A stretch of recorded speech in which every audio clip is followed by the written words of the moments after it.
کشور فنلاند یکی از تاپ ترین سیستم های آموزشی رو داره.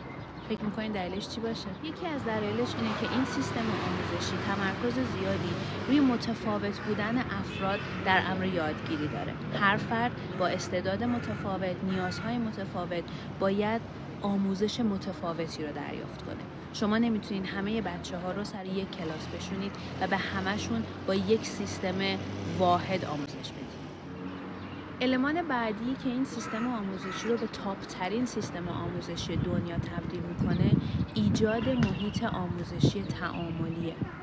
یعنی بچه‌ها مدل چیدمان صندلی هاشون، فعالیت هایی که بهشون داده میشه یه جوریه که تعامل و همکاری رو به 100% میرسونه.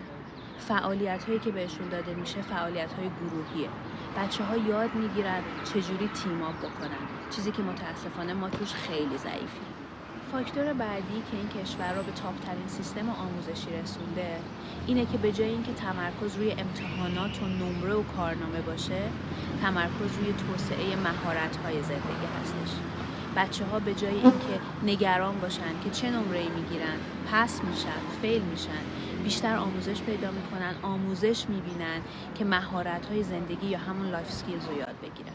و به نظر من حائز اهمیت ترین فاکتور توی این سیستم آموزشی اینه که این سیستم آموزشی بچه‌ها رو تشویق میکنه به بازی، خلاقیت، اکتشاف. بیشترین متدی که در واقع استفاده میشه گیمیفیکیشن یا بازی آمیزیه و به نظر من این یکی از مهمترین اتفاقاتیه که تو امر آموزش میتونه بیفته.